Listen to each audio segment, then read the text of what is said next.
9 মাস ধরে এই দোলনায় চড়ে না শিশু, চুলায় হয় না রান্না। এ যেন যুদ্ধের কোনো পটভূমি। বাড়ির উঠানে নেই শিশু কিংবা গৃহিণীর ব্যস্ত পদচারণা। মোল্লা আর ভুইয়া বংশের 200 ঘরবাড়ি মিশিয়ে দেয়া হয়েছে মাটির সাথে। এতে গুটি কয়েক হত্যা মামলার আসামি হলেও বাকিরা আক্রোশের শিকার। প্রথমে লুটপাট, অগ্নিসংযোগ, এরপর বাড়ির ইট খুলে আর গাছপালা কেটে নিয়ে গেছে প্রতিপক্ষ। ভুক্তভোগীরা পরিবার নিয়ে মানবেতর দিন কাটাচ্ছেন অন্যের বাড়িতে, ধর্ণা দিচ্ছেন প্রশাসনের দ্বারে। জমি জমা সাহায্য আসলে ফেলানো রয়েছে, অতীতে পড়ে রয়েছে, ও তার করার কাজে গ্রাম ঘাটও যাতে পারতেছি না। যে আমরা দেশের মাটি পাড়া দেবো, দেশে যাবো, আমরা জমি খাতগুলো আমরা করে খাবো, ছেলে মেয়ে নিয়ে আমরা বাল বাচ্চা নিয়ে শান্তিতে থাকবো। আমরা কোনো জ্ঞানজাম চাই না, আমরা চাই নিরাপদ। আমরা খুব দুরবস্থার ভিতরে আছে, যেরকম 71 সালে যেরকম হয়েছিল দেশ ছেড়ে শরণার্থীর মতন, কিন্তু তার চেয়েও আমাদের খারাপ অবস্থা। আত্মীয় বাড়ি কয়দিন খাওয়া যায়, আত্মীয়র বাড়ি কয়দিন খাওয়া যায়, এইভাবে পরের বাড়িতে পরের ঘর দিয়ে আমরা ঘুরে বেড়াচ্ছি। ছোট একটা টেরিদর আছে, তার সাইডে আমি এই একচালা বাদ্যা ফলিতে দিচ্ছে, একচালা বাদ্যা তার সাইডে থাই, আমাকে খুব কষ্ট হচ্ছে। যখন একটা মার্ডার হয় তখন দ্বিতীয় পক্ষ তো আসে না, তৃতীয় পক্ষে এরা এই সুযোগটা ঠিক আছে ব্যবহার, ধরো অভয়নগরের লোকজন আছে, আমাদের বিল সাইডি ঠিক আছে, এরা আইসে চতুর্থ সাইডের লোকজন আসে এইগুলো করতেছে। এই যে গাছ কাটছে তাও তাই, ঠিক আছে, বাইরের লোকজন আসছে, রাতের অন্ধকার আসতেছে, বাড়ি ভাসে ক্যাম্পের দারোগা আসতেছে, দাবড়াচ্ছে, দৌড়ে চলে যাচ্ছে, ঠিক আছে, ধরতেই পারতেছে না।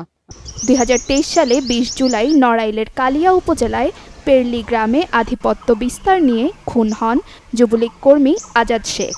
এরই জের ধরে ধ্বংসস্তূপে পরিণত হয় 200 পরিবারের ঘরবাড়ি। তবে প্রতিপক্ষের দাবি, গ্রামের মানুষ ক্ষিপ্ত হয়ে তাণ্ডব চালিয়েছে, তাতে তাদের দায় নেই।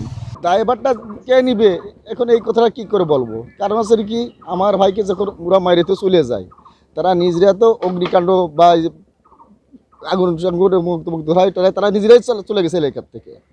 আর যা কিছু করেছে এলাকার জনসাধারণ তাদের পরে ক্ষিপ্ত এইসবগুলো কথা, এই মানে কাজগুলো করিয়েছে, এর দায়ভার তো আমরা নিতে পারি না। আমার ভাইকে যে মারিতেও চলে গেছে, এর দায়ভারটা কে নেবে? আমার ভাইয়ের চাই তো এদের মাল সামান এইসব বড় না, একটা মানুষের জীবন বড় না আমার একটা ঘর বাড়ি বড়? আমার ভাইকে ফিরিয়ে দিক, আমি ওদের ঘর বাড়ি সব বাইরে দেবো আমি।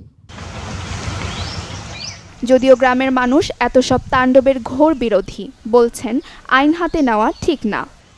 10টা মার্ডার হলে এরকম ক্ষয়ক্ষতি হয় না, 10টা মার্ডার মরে গেলে মানুষ তো মরতেই হবে, আইজও কালকে মরতে হবে, কিন্তু তাদের আইন আছে, আদালত আছে, বিচার আছে, আচার আছে। আমিও কিন্তু আমলিক করি, ঠিক আছে, কিন্তু এই যে কাজকর্ম দেখে আমার ঘৃণা ধরেছে। কি এই যে কটা কাজ হচ্ছে সম্পূর্ণ আমলিকের লোকেই অপরাধী করেছে, বিএনপির লোকে কিন্তু করিনি। আমার ঘরে ছাদের পরে আমি উঠে দেখি যে সময় আগুন, আমার পরানে আর পানি ছিল না। ওই আগুনগুলো কি আমাকে দিকেও কি আসে? সব ওদের আমাকে পুরানো হয়ে গেছে, আমাকে ঘরে নাচে, ওই দেখো তুমি চাই দেখো, আর সব পুরাছে। কি কাণ্ড বাণ্ড, সেই নাত্রি ধরা দিচ্ছে কোশিনে, যাকে মানুষ মারিছে না, ওই যে গাঙের খুলি, তারিখে মানুষ মারি ফেলাইছে না। পুলিশ বলছে হত্যাকাণ্ডের পর লুট আর ভাঙচুর নড়াইলের রীতি, তবে দ্রুতই তারা বাড়ি ফিরে যেতে পারবেন। 9 মাসের আগের ঘটনা আমাদের নড়াইলে একটা ট্রেডিশন, আসামি পক্ষের বাড়িঘর ভাঙচুর হয়, এটা দীর্ঘদিনের ট্রেডিশন নড়াইলে।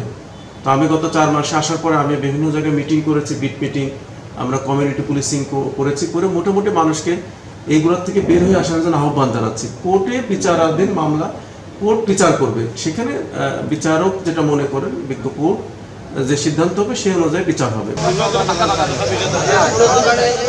Desk report, channel 24।